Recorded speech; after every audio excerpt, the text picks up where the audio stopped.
आवाज येतोय? हो येतोय सर. हो येतोय. हो येतोय सर. ओके. तो आपण जेव्हा हे चॅप्टर स्टार्ट केलं त्याच्यात आपण बघितलं मॅग्नेटिझम म्हणजे काय असतं, बरोबर आहे. त्यानंतर next thing we have learn about types of magnetic materials. जसं की एक्सटर्नल मॅग्नेटिक फील्ड आपण त्याच्यावरती अप्लाय करतो. त्या अप्लाय केलेल्या एक्सटर्नल मॅग्नेटिक फील्डनुसार ते मॅग्नेटिक मटेरियलचे वेगवेगळ्या प्रकारात वर्गीकरण होतं. जसं की डायमॅग्नेटिक, डायमॅग्नेटिक, पॅरामॅग्नेटिक, फेरोमॅग्नेटिक, अँटीफेरोमॅग्नेटिक आणि फेरीमॅग्नेटिक अशात वर्गीकरण होतं.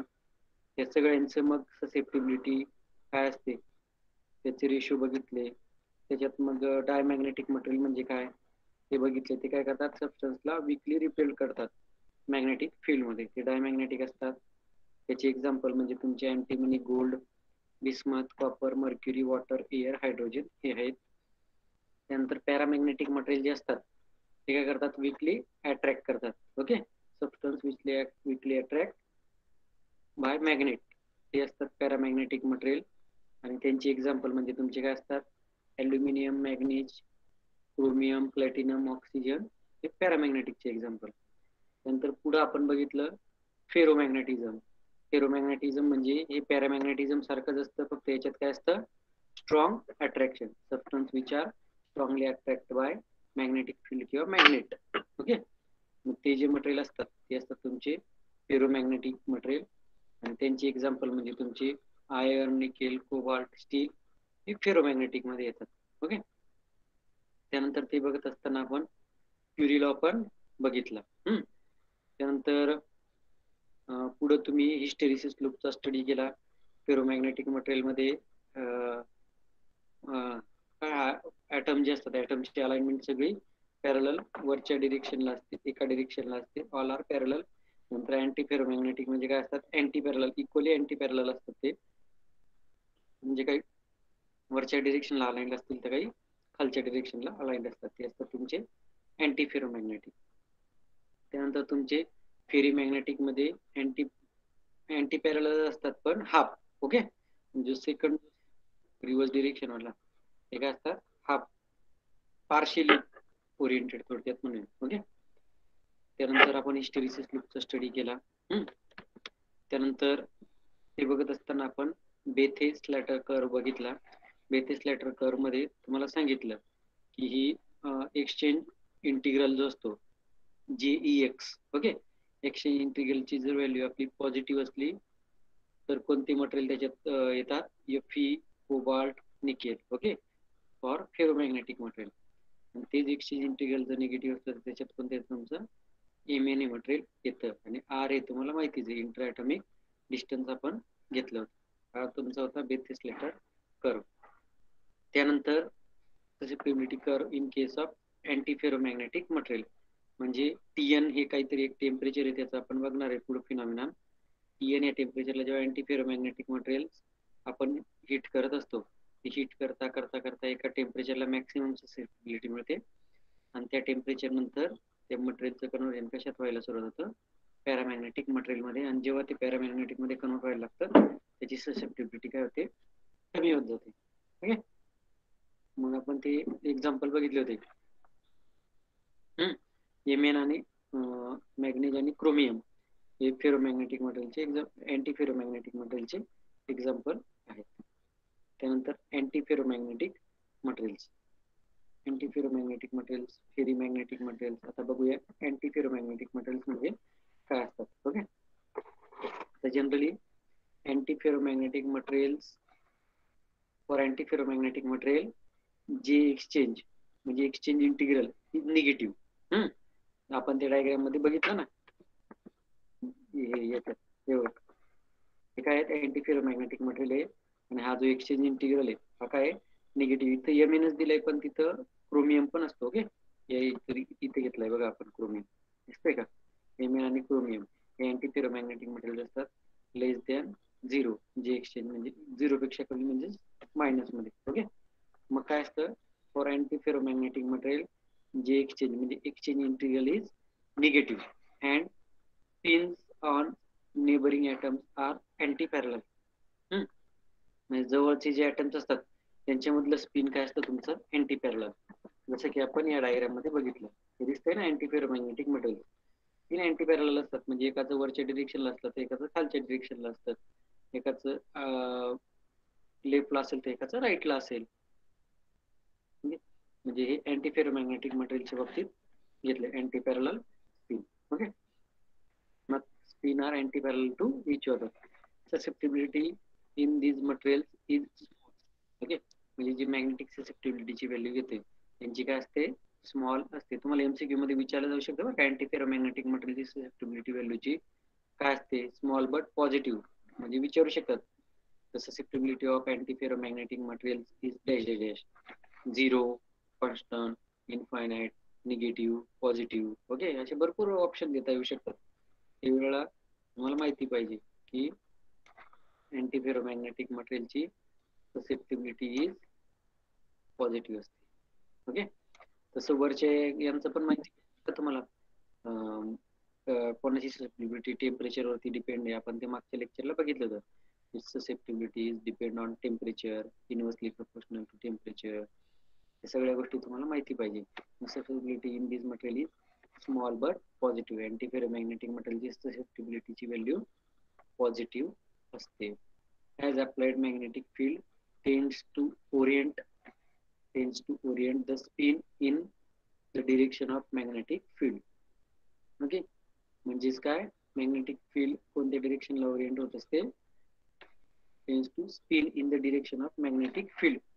मॅग्नेटिक फील्डच्या डिरेक्शनला. ओव्हरकमिंग द डायमॅग्नेटिझम म्हणजे डायमॅग्नेटिझमच्या प्रॉपर्टीज असतात त्या प्रॉपर्टीज ओव्हरकमिंग करून याचं स्पिन जे असतं ते मॅग्नेटिक फील्डच्या डिरेक्शनला होत असतं. आता figure illustrate the schematically susceptibility of antiferromagnetic material in general. Figure मध्ये आपण घेतलेलं आहे. कोणत्या फिगर मध्ये याच्यात दिसते ना तुम्हाला या फिगर मध्ये parallel antiparallel parallel antiparallel. Okay, just like this way. मग आता antiferromagnetic arrangement exist below critical temperature. Critical temperature म्हणजे त्या टेम्परेचर नंतर फेरोमॅग्नेटिक पॅरामॅग्नेटिक मध्ये कन्वर्जन होतं. We called it as critical temperature. जसं की आपण या अँटीफेरोमॅग्नेटिकचं पॅरामॅग्नेटिक मध्ये this one critical temperature known as Neel temperature. त्याला नील टेम्परेचर म्हणतात म्हणून ते TN असतं. म्हणजे ज्या टेम्परेचरला अँटीफेरोमॅग्नेटिक मटेरियलचं कन्वर्जन पॅरामॅग्नेटिक मटेरियल्स मध्ये होतं ते टेम्परेचर म्हणजे तुमचं काय असतं नील टेम्परेचर. ओके, त्या टेम्परेचरला आपण काय म्हणत असतो नील टेम्परेचर म्हणत असतो आणि त्याला TN काय कॅपिटल T आणि कॅपिटल N.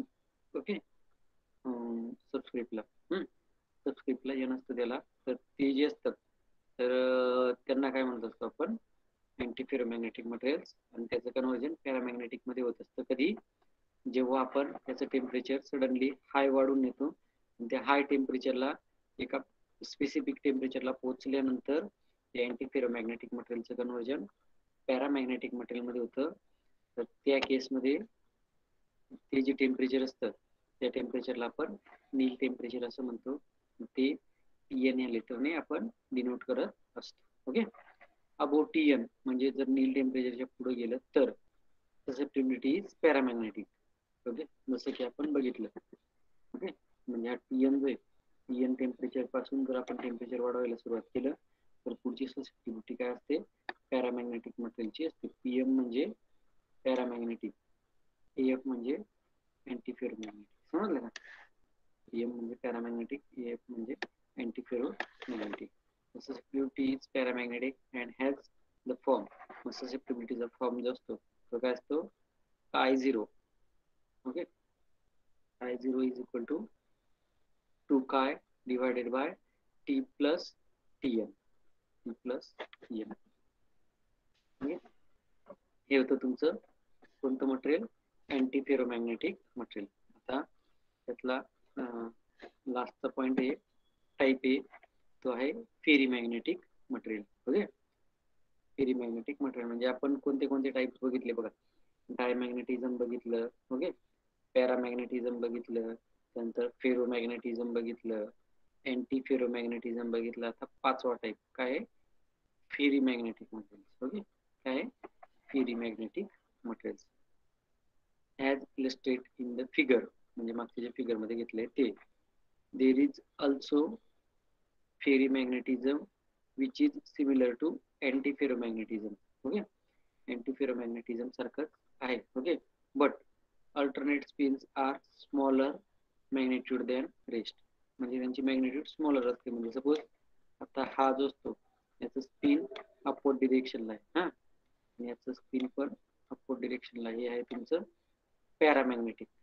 ओके, आता एका डिरेक्शनला स्पिन तुमचं घेतलंय आपण, जसं की आहेत आपल्याकडं. आपलं हे फेरोमॅग्नेटिझम, बरोबर आहे, म्हणजे वरच्या डिरेक्शनला असते. त्यानंतर स्पिन कुठे घेतलं आपण? वरच्या डिरेक्शनला असते. हे तुमचं फेरोमॅग्नेटिझम. ओके, नंतर अँटी फेरोमॅग्नेटिझमला काय असतं? म्हणजे स्पिन दोघं पॅरलल असतात आणि दोघांचं मॅग्नेट्यूड पण काय असतं? सारखं असतं. नंतर अँटी फेरोमॅग्नेटिझम मध्ये काय असतं? अँटी फेरोमॅग्नेटिझम मध्ये तुमचं अँटी फेरोमॅग्नेटिझम, बरोबर आहे. अँटी फेरोमॅग्नेटिझम मध्ये काय असतं? तुमचं स्पिन जे असतं ते अँटी पॅरलल असतं, पण त्यांचं मॅग्नेट्यूड काय असतं? सेमच असतं.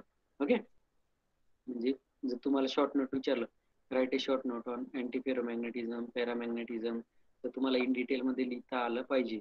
ओके, पूर्ण शॉर्ट नोट जेवढ्या मार्काला विचारलेली असेल तेवढ्या मार्काचं तुम्ही त्याच्यात लिहिलं पाहिजे. नाही तर तुम्ही एकच वाक्य लिहाल आणि ती डायग्राम काढाल, तसं नाही चालणार. त्याच्यात तुम्ही हे पूर्ण एक्सप्लेन केलं पाहिजे. त्यांचं स्पिन जे असतं तुमचं ते काय असतं?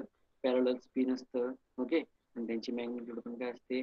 सेम असते. त्याची ससेप्टिबिलिटीची व्हॅल्यू काय असते? ही सगळी गोष्टी तुम्ही त्याच्यात लिहिल्या पाहिजेत. ओके, त्यानंतर अँटी फेरोमॅग्नेटिझमचं. अँटी फेरोमॅग्नेटिझम मध्ये काय असतं? त्यांचं हे जे असतं मॅग्नेट्यूड सेम असतं, पण ते अँटी पॅरलल असतात. आणि फेरीमॅग्नेटिझम मध्ये काय असतं? एकाचं मॅग्नेट्यूड जास्त असतं, दुसऱ्याचं काय असतं? मॅग्नेट्यूड कमी असतं. रिव्हर्स डिरेक्शन मध्ये बघा असं, which is similar to antiferromagnetism, म्हणजे अँटी फेरोमॅग्नेटिझम सारखंच आहे, but alternate spins are smaller magnitude than rest. म्हणजे हा जो रेस्ट होता याचं मॅग्नेट्यूड जास्त आहे आणि याचं मॅग्नेट्यूड काय आहे? कमी. दिसते ना, हे लहान आहे एकदम. ओके, आणि काय? हे मोठं आहे. म्हणजे काय? Smaller magnitude. त्याची मॅग्नेट्यूड स्मॉलर आहे, जसं की आपण या डायग्राम मध्ये पण घेतलेलं आहे. दिसतंय ना, म्हणजे जसं की फेरोमॅग्नेटिझम मध्ये पॅरलल स्पिन आहेत, मॅग्नेट्यूड सेम आहे. अँटी फेरोमॅग्नेटिझम मध्ये अँटी पॅरलल स्पिन आहेत आणि मॅग्नेट्यूड सेम आहे. बट फेरीमॅग्नेटिक मध्ये काय आहे? एकाचं मॅग्नेट्यूड जास्त आहे आणि एकाचं मॅग्नेट्यूड कमी आहे. ओके, हे बी अँटी पॅरललच आहेत, पण दुसऱ्याचं मॅग्नेट्यूड काय आहे? याच्यात कमी आहे. ओके, जसं की मी तुम्हाला याच्यात सांगितलं, याचं मॅग्नेट्यूड जास्त आहे आणि याचं मॅग्नेट्यूड कमी आहे. Okay, in general the ferromagnetic and anti-ferromagnetic materials are quite complex in their behavior. म्हणजे फेरोमॅग्नेटिझम आणि अँटी फेरोमॅग्नेटिक मटेरियलचं बिहेवियर कॉम्प्लेक्स असतं. हे आहेत तुमचे फेरीमॅग्नेटिक मटेरियल. ओके, हे टाईप मधले जे मटेरियल्स असतात ते असतात फेरीमॅग्नेटिक मटेरियल.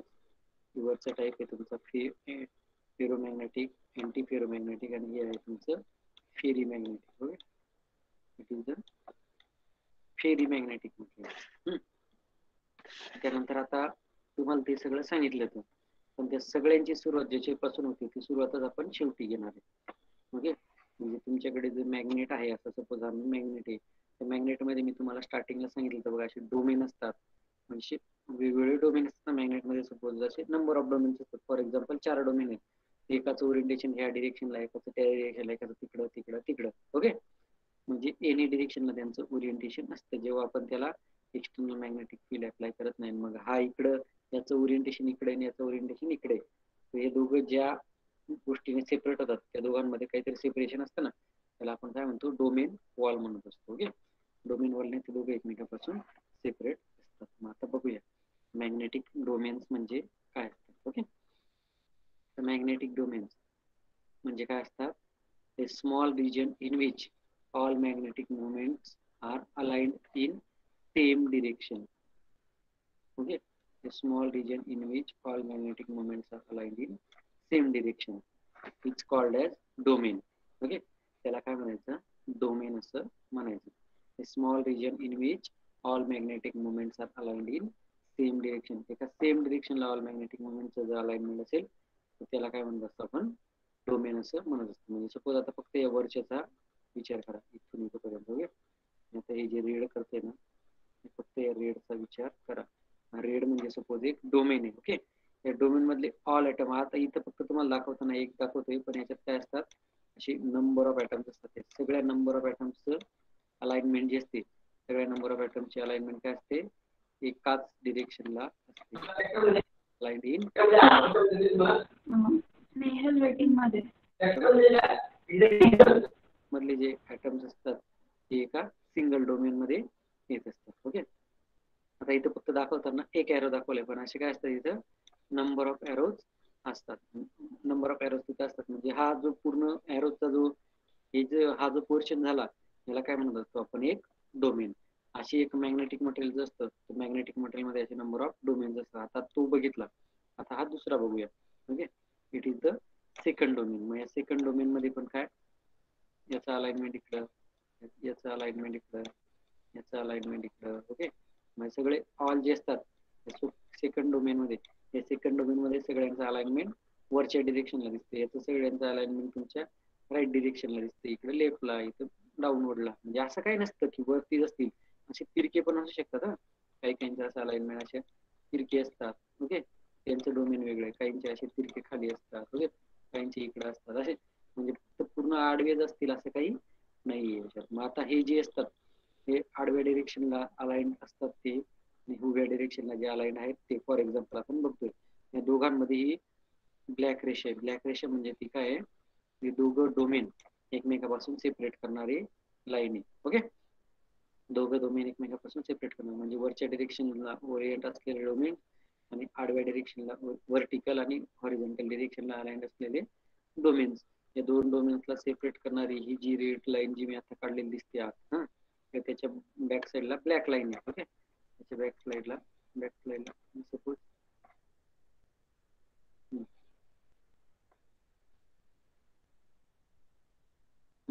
तुम्हाला दिसत असेल स्पष्ट. आता हे बघा, हे जे डोमेन होते, हा एक डोमेन इकडे ओरिएंट होता आणि हा एक डोमेन वरच्या डिरेक्शनला ओरिएंट होता. यांच्यामध्ये ही जी ब्लॅक लाईन दिसते ना, ही ब्लॅक लाईन ही असते त्याची डोमेन वॉल. त्याला आपण काय म्हणत असतो, डोमेन वॉल. मग डोमेन वॉल म्हणजे काय, ह्या डिरेक्शनला ओरिएंट असणारे डोमेन, म्हणजे हे हॉरिझॉन्टल डिरेक्शनला ओरिएंट असणारे डोमेन आणि व्हर्टिकल डिरेक्शनला ओरिएंट असणारे जे डोमेन्स असतात, त्या डोमेन्सला जी लाईन सेपरेट करते. ओके, त्या डोमेन्सला जी लाईन सेपरेट करते किंवा बॉर्डर म्हणून आपण. ओके, त्या डोमेन्सला जी बॉर्डर सेपरेट करते, ती बॉर्डर इज नथिंग बट काय असते, तुमची डोमेन वॉल असते. ओके, मॅग्नेटिक डोमेन वॉल, त्याला आपण मॅग्नेटिक डोमेन वॉल असं म्हणत असतो. तसंच हे खालच्या डिरेक्शनला आहे, हे वरच्या डिरेक्शनला. म्हणजे याच्यात जनरली आता किती डोमेन वॉल आहेत, 4 डोमेन वॉल आहेत. हे फक्त तुम्हाला फॉर एक्झाम्पल साठी दाखवलेलं आहे. असे नंबर ऑफ डोमेन्स त्याच्यात असतात आणि नंबर ऑफ डोमेन वॉल्स त्याच्यात असतात. Okay, therefore each domain has resultant magnetic dipole moment. म्हणजे प्रत्येक डोमेनचं काहीतरी मॅग्नेटिक डायपोल मुवमेंट असते याच्यात. समजलं? हे झालं आता विदाउट मॅग्नेटिक फील्ड मधलं आहे. ओके, आता explanation of ferromagnetism can be explained on the basis of domain theory. म्हणजे जे आता मी तुम्हाला सांगितले, this theory was proposed by Weiss. proposed by Weiss नावाच्या सायंटिस्टने ही थिअरी प्रपोज केलेली आहे. त्याच्याबद्दल बघूया. आता आपण फक्त एक्सप्लेनेशन ए फिगरचं घेतलेलं आहे. ए फिगरला आपण कुठे मॅग्नेटिक फील्ड अप्लाय केलेली नाही. Okay, without external magnetic field. आता इथे बी ला सी ला अप्लाय केलेली आहे. ओके, ते आपण एक्सप्लेनेशन बघूया. अकॉर्डिंग टू दिस थिअरी, म्हणजे कोणाची थिअरी ही, Weiss. Ferromagnetism can be explain on the basis of domain theory. आणि डोमेन थिअरी कोणी प्रपोज केली, विस नावाचा एक सायंटिस्ट होता, त्याने डोमेन थिअरी प्रपोज केलेली आहे. डोमेन थिअरी प्रपोज करताना त्याने काय काय अजम्पशन्स मांडले किंवा त्याने काय काय थिअरीज मांडल्या, म्हणजे यात आपण बघूया. त्याच्यात त्याने सांगितलं, according to this theory a small region in which all atoms are aligned in same direction is called domain. जसं की मी तुम्हाला सांगितलं, म्हणजे आता हा छोटासा स्मॉल रिजन घेतला, त्याच्यातले ऑल ॲटम एका डिरेक्शनला ओरिएंट आहेत, त्याला आपण काय म्हणले, डोमेन म्हणलेलं आहे. Okay, all atoms are aligned in same direction. All atoms are aligned in same direction is called as domain. त्याला आपण डोमेन म्हणत असतो. If external magnetic field is not applied, म्हणजे याच्यात एक्सटर्नल मॅग्नेटिक फील्ड आहे का, नाही, then all domains are orient in all possible direction. हे वाक्य खूप महत्वाचं आहे बरं का. If external magnetic field is not applied, म्हणजे जेव्हा आपण एक्सटर्नल मॅग्नेटिक फील्ड, बाहेरून मॅग्नेटिक फील्ड आपण त्याला अप्लाय करत नाही, तेव्हा all domains are oriented in all possible direction. म्हणजे जसं की आता याच्यात एक्सटर्नल मॅग्नेटिक फील्ड इथं दिसते, तशी इथे अप्लाय केलेली नाही.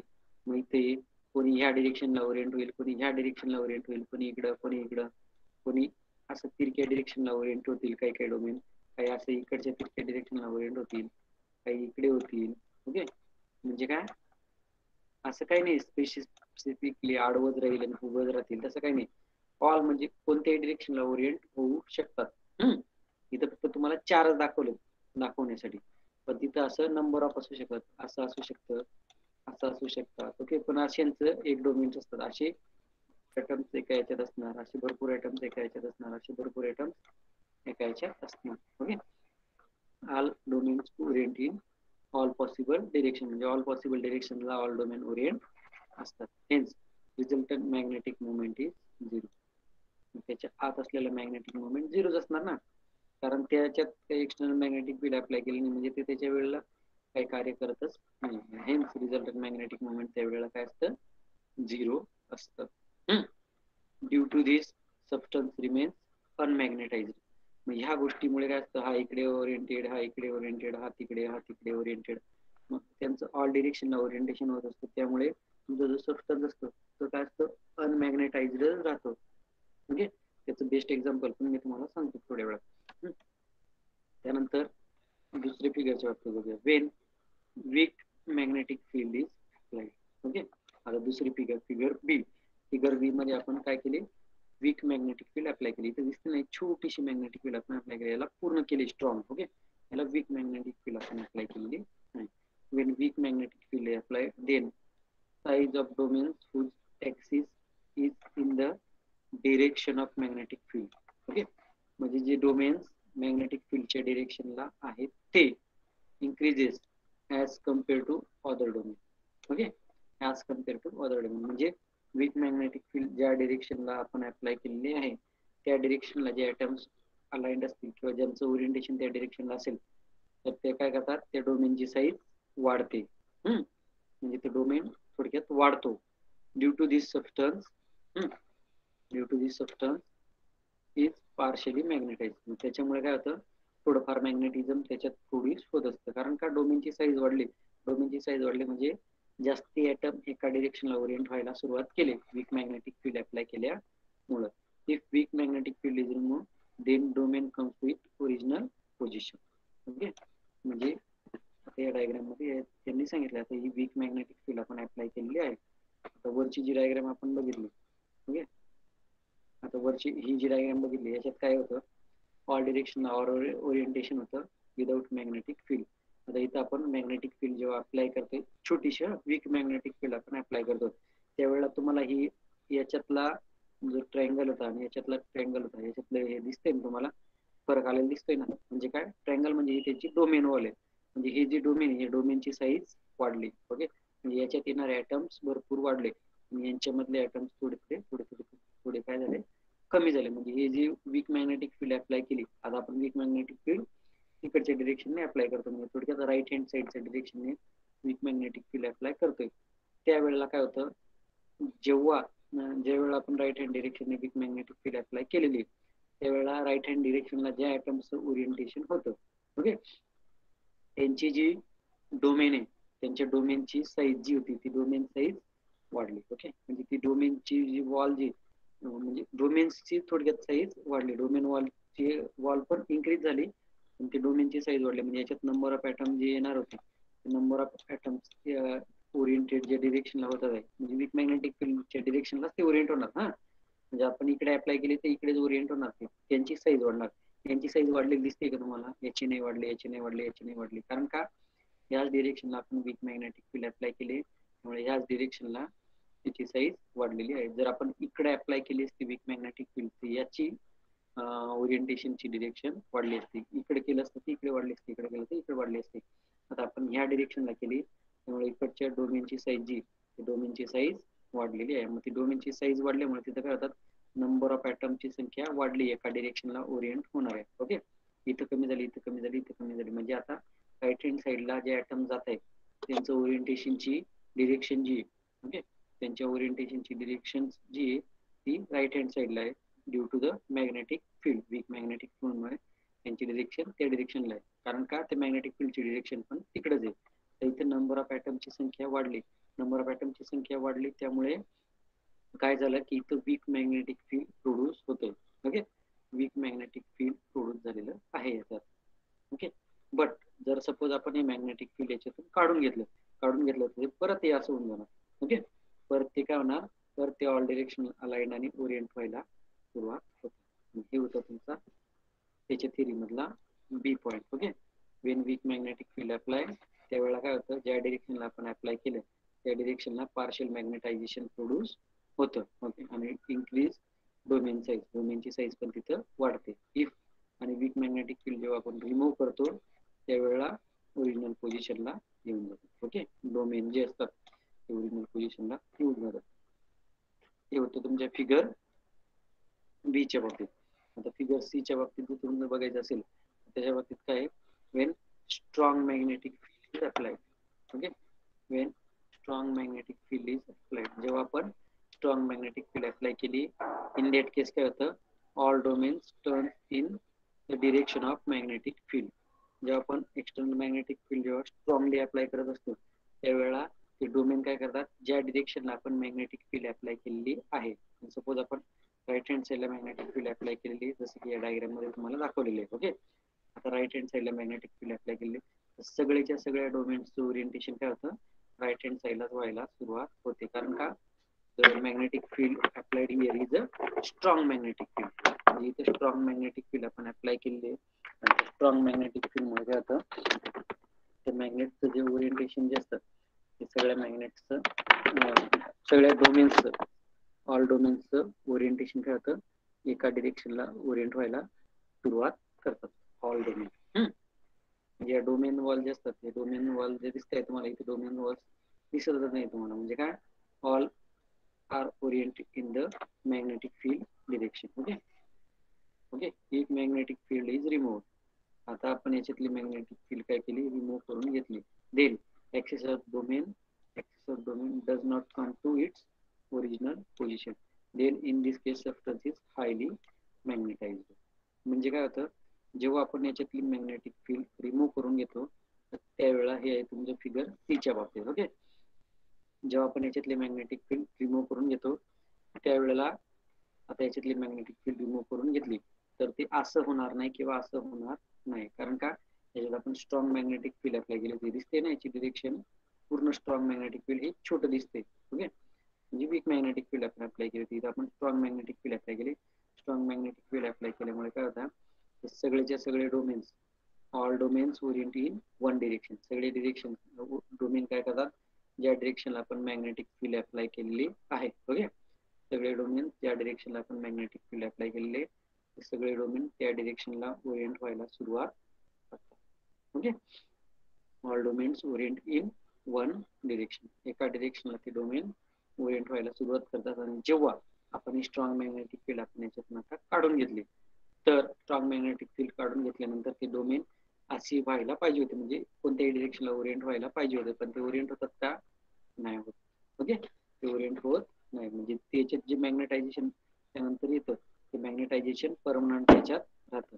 मग त्यावेळेला तो सबस्टन्स काय असतो, हायली मॅग्नेटाइज्ड. ओके, त्यावेळेला तो सबस्टन्स हायली मॅग्नेटाइज्ड सबस्टन्स म्हणून राहतो. हे आहेत तुमची डोमेन थेरी थोडक्यात. Okay, it is the domain theory. तुम्हाला जर विचारले राईट ए शॉर्ट नोट किंवा लॉंग क्वेश्चन मध्ये पण विचारलं जाऊ शकते. हे याच्यावर खूप सारं लिहिण्यासारखं आहे.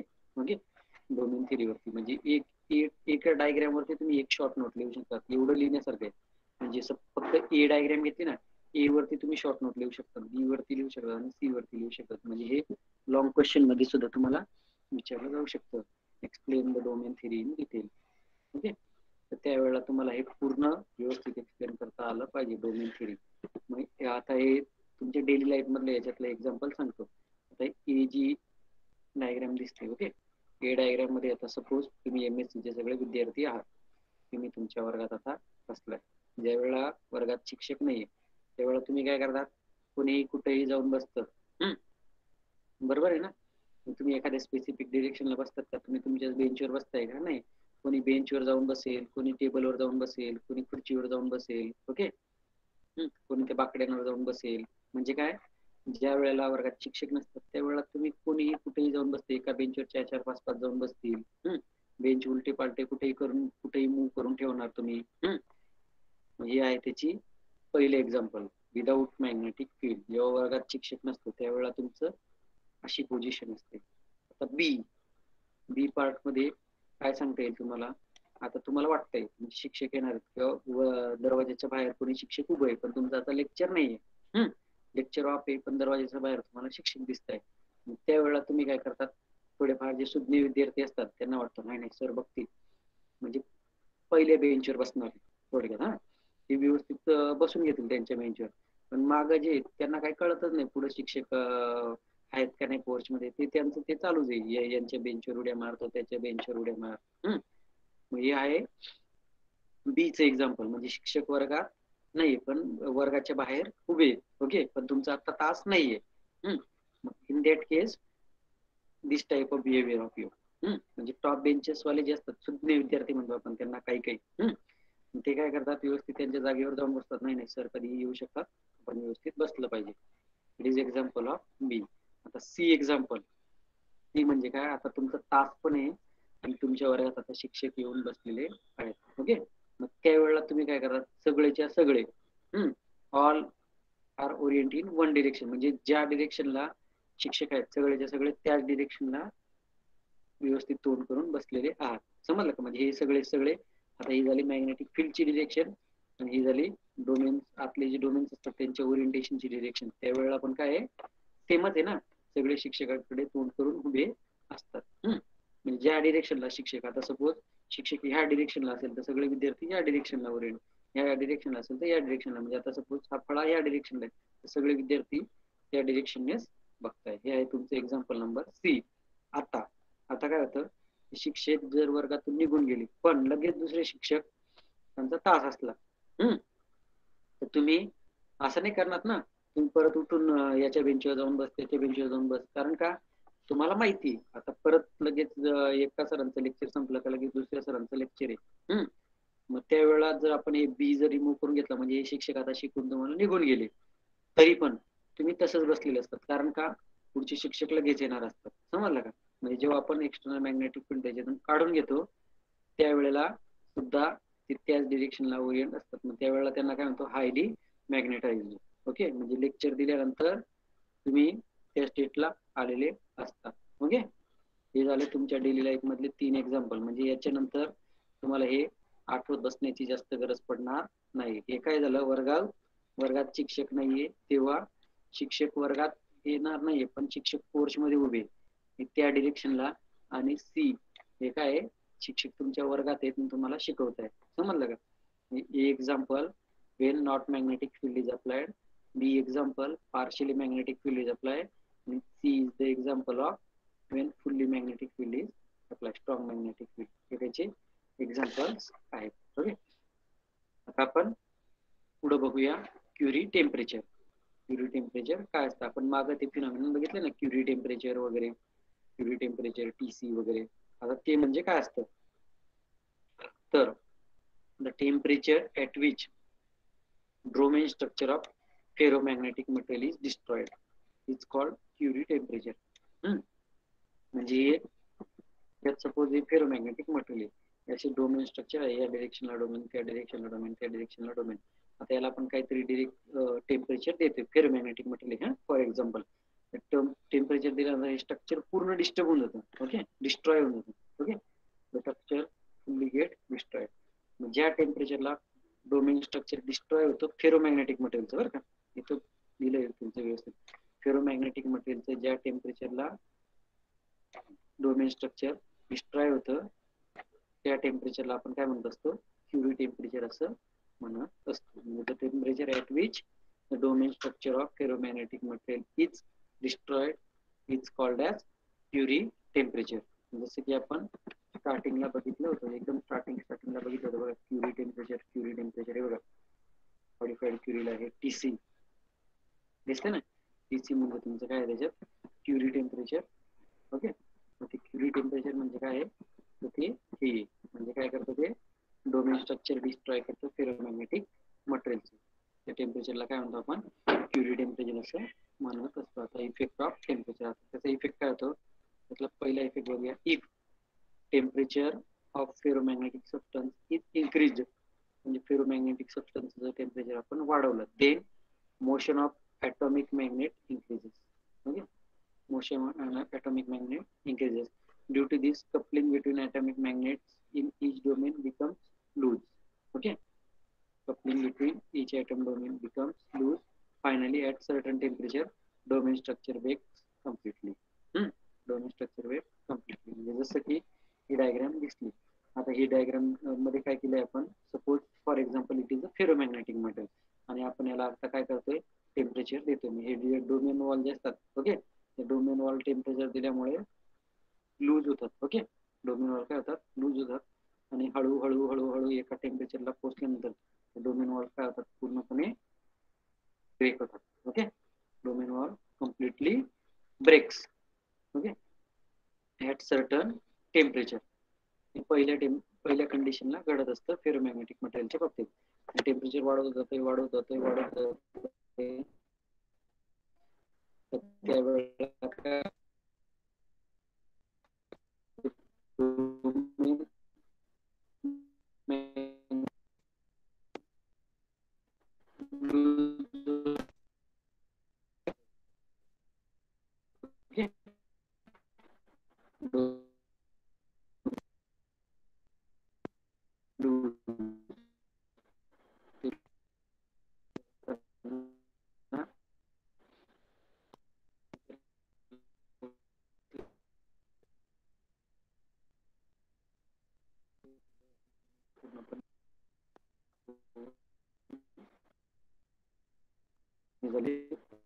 पहिली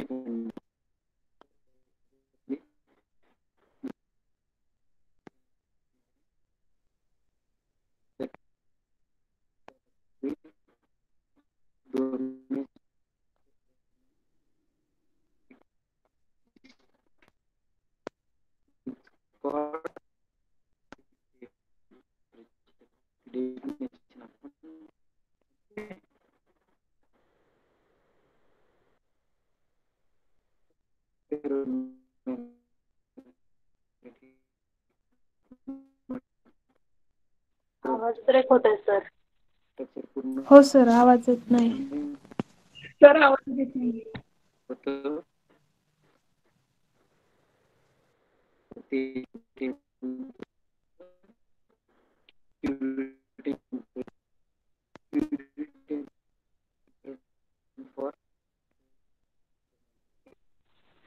हॅलो सर.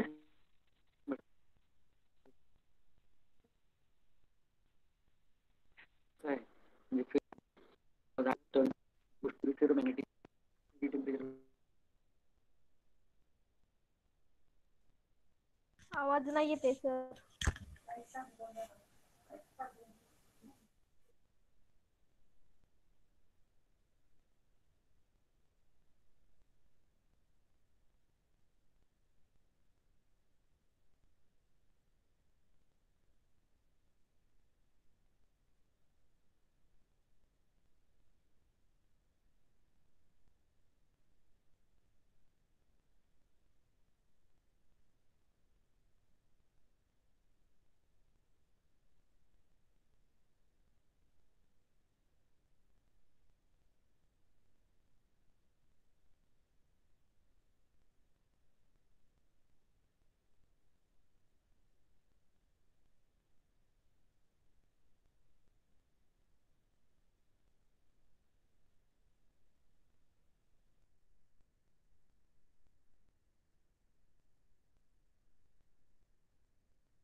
आवाज येतोय का आवाज?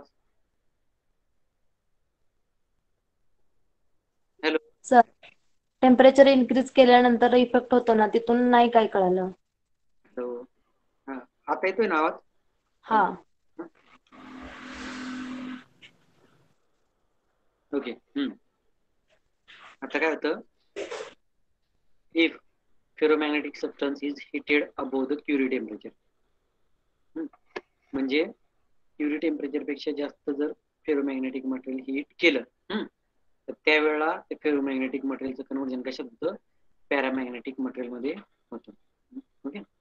द टेम्परेचर अबोव विच असं म्हणायचं, above which ferromagnetic material converted into paramagnetic material we called it as Curie temperature.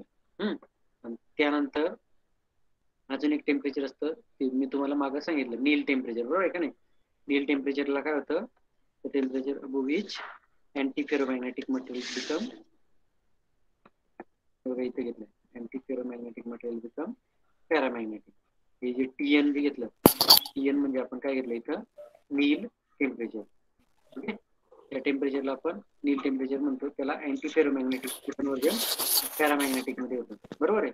आणि हे जे टेम्परेचर आहे क्युरी टेम्परेचर, ते क्युरी टेम्परेचरच्या पुढं जर हीट केलं त्यावेळेला काय होतं, फेरोमॅग्नेटिक मटेरियलचं कन्वर्जन कशात होतं, पॅरामॅग्नेटिक मटेरियल मध्ये होत असतं. Okay. The temperature at which domain structure of ferromagnetic material destroyed is called as Curie temperature. आणि ते क्युरी टेम्परेचरच्या पुढे जर गेलो तर ते फेरोमॅग्नेटिक मटेरियलचं कन्वर्जन कशात होतं, पॅरामॅग्नेटिक मटेरियल मध्ये होत असतं. ओके.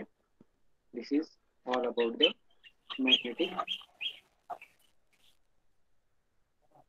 मॅग्नेटिझम. तुमचे काही प्रश्न आहेत का?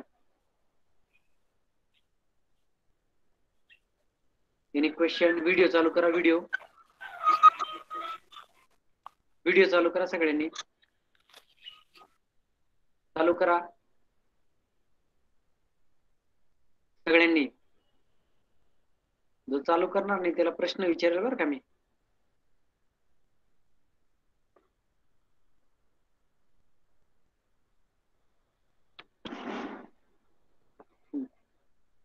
काय डाऊट्स आहेत तुमचे, विचारा. मलाच प्रश्न विचारायला लागतील तुम्हाला.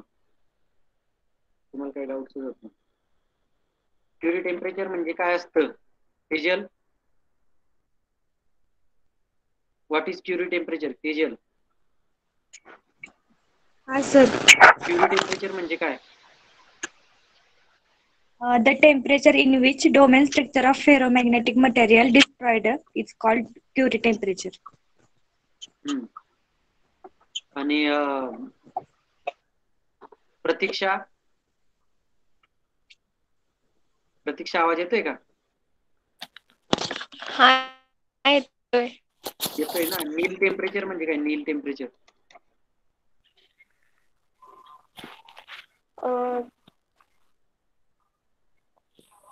टेम्परेचर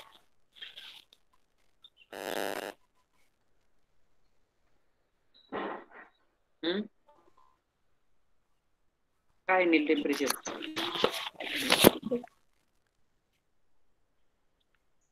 सर ते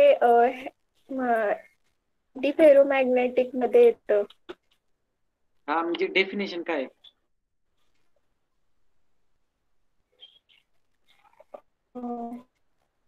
प्रणाली, नील टेम्परेचर सांग.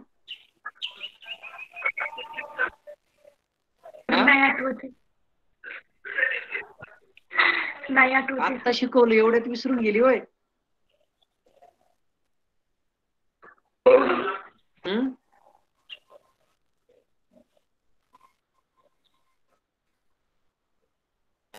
अभ्यास करत तुम्ही.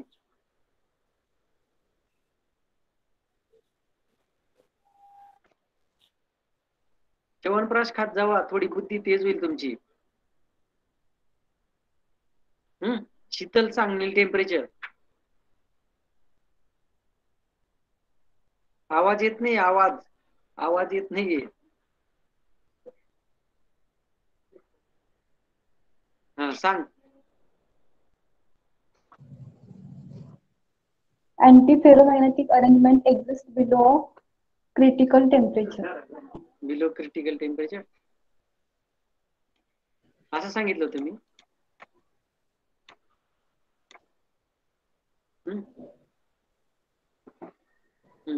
Antiferromagnetic arrangement exists below critical temperature is known as Neal temperature. Okay. Nikhil आहे का? आहे व्हिडिओ काय दिसेना तुझा? हा दिसतोय आहे की चालू चालू आहे ना. डोमेन म्हणजे काय? डोमेन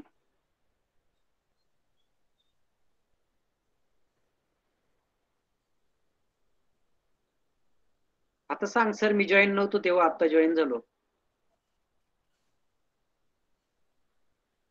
हा काय डोमेन?